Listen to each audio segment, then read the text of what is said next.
Hello everybody, thank you for joining me today. I do truly appreciate it.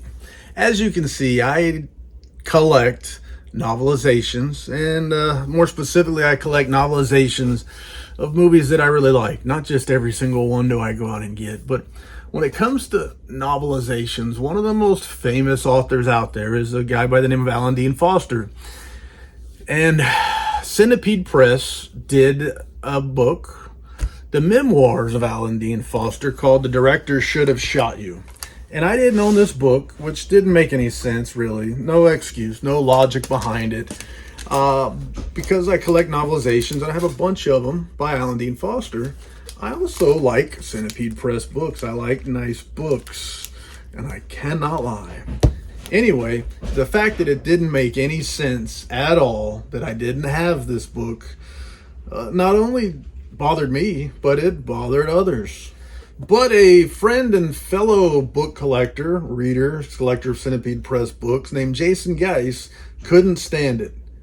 Couldn't stand it that I didn't have this book. So as a gift, a wonderful, nice gift, he sent me this copy right here.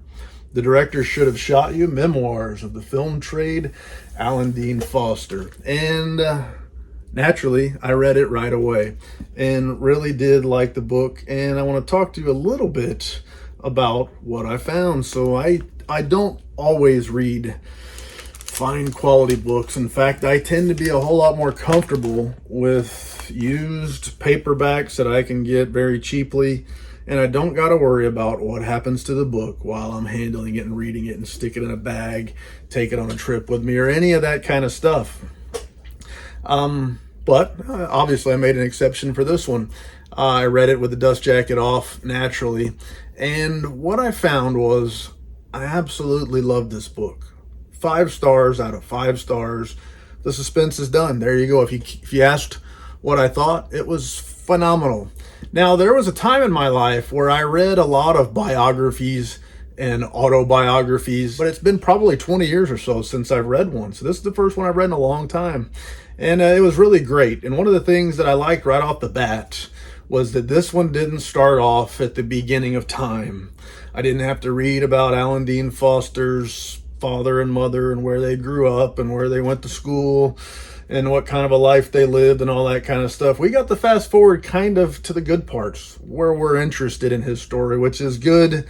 It's a good, keen mind knowing what your readers are actually going to be interested in. So it pretty much starts off right at the beginning of his interest in writing and such as that. And a nice introduction to the book, talking about that stuff before. And then, bam, he goes right into the novelizations. And he talks about his novelizations of movies, of computer games, of sequels and spin-offs of novelizations and that kind of stuff. And that's where this book, I think, really makes it fun. Because he gets into what he had to go through in the writing process, what kind of information he was given, what kind of arguments he had, what kind of tinkering or fiddling or manipulating of his work he got from the studios, the film studios, the publishers, and such as that. And it kind of starts off as you would expect, early on in the book, writing stuff that really nobody's going to care about. And then he kind of, from there, will slowly start writing more and more important works that people would remember and know him for. So Luana, not only is this a movie that I'd never heard of, but it's a book that he wrote without a screenplay. And he was basically inspired by artwork and some small scenes that he had watched of the movie, not even knowing what they were saying. And boom, he went on from there. But then he went on to write Dark Star, a movie that was essentially produced by John Carpenter while he was in school still. So again, nobody had ever heard of it. And it took a lot of years before Dark Star really mattered to anybody when John Carpenter became a big star. But he goes into movies like The Thing, goes into his Star Trek logs that kind of became pretty famous, talks about where they come from, what they were based on, and such as that, and how actually profitable they were for him and a lot of folks. And then he talks about a little movie called Star Wars. Low expectations. He had low expectations for it himself. And he talked about how when he read the screenplay, he was thinking, man, if there was a way to put any of this stuff on screen, he might have something here. Only to find out that, man, they made miracles happen, and Star Wars was something to behold, and definitely exceeded expectations. So I won't go through all of these books in here, but some of the interesting things, when he wrote the novelization for the movie Alien, ever hear of it? He didn't have any idea what the alien actually looked like.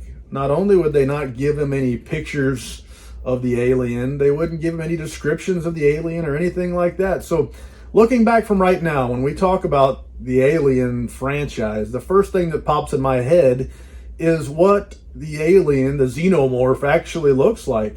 I pictured in my head that description right there. What does it look like?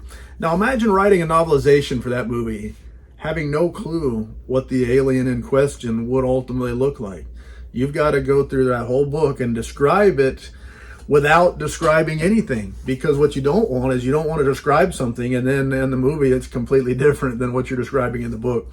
So imagine writing that without describing the appearance of the alien. And then he goes on into the sequels and how that worked, and how Alien 3, how bad of a nightmare. Not only did the movie kind of wasn't that great compared to the first two, but how he wrote a book trying to fix it and then had to go back and rewrite the book based on what the studio wanted. Pale Rider, Clint Eastwood film, wrote the novelization for Pale Rider. And then on into some of his later works, Star Wars, The Force Awakens, Terminator Salvation, Alien Covenant, some great stuff here in the back, or here in the book. The Star Trek, the Star Trek remakes, or whatever they would call those books, reimagined Star Trek movies, the novelizations for those.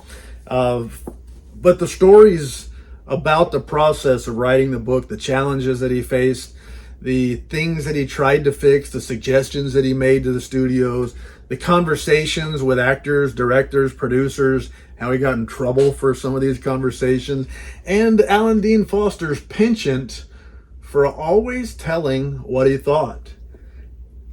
Ended up having a friend of his, a director, a movie producer, pretty much saying, if you would have done that on my set, I would have shot you. Something along those lines, where the title came from. So speaking his mind probably cost him some work, but he had a pretty successful career. And like I said, perhaps the most noteworthy, the most known movie novelization writer of all of them. I mean, there's some pretty well-known ones, but I'd have to say Alan Dean Foster has to be the most well-known. He's written some big ones, written some great ones, and he's written some that weren't so great. But as he says, he always tried his best. When you're given a screenplay or a task to novelize something, you're kind of limited to what the story actually is. You have to stay within boundaries, and you can only make so much chicken salad out of chicken shit. And he didn't use that phrase there, but that's kind of what I would use to describe it. So a great book. I'm really glad I had a chance to read this thing. And again, the excuse that I had for not ever getting into it didn't make any sense. I just didn't do it. But a phenomenal book. The director should have shot you is absolutely terrific. I can only hope that we get more novelizations in the future from author Alan Dean Foster. In fact, he said, hey, as long as somebody's willing to come to me and pay me to write a novelization, it's something that interests him, and he doesn't get himself in too much trouble by speaking his mind, he's going to be writing more when the opportunities come up. So we got some hopes. I mean, he was writing a good 40 years if you think about Star Wars and then Star Wars The Force Awakens. I think that's more than 40 years worth of novelization work he was doing. So there's always hope that there is more to come. And if there isn't, what a catalog, what a story, and what a book. I'm so glad I had the opportunity to read it, and I can think of, at the moment, no more lies to tell. So thank you for your time. Hope it wasn't too much of a bore, I do appreciate you tuning in, and if you take a notion and you haven't already, how about subscribing to the channel? They say it matters. I know it's nice to see the number get bigger. I can tell you that much, if that's what really matters. But with that being said, c'est la vie, baby. Doo-doo.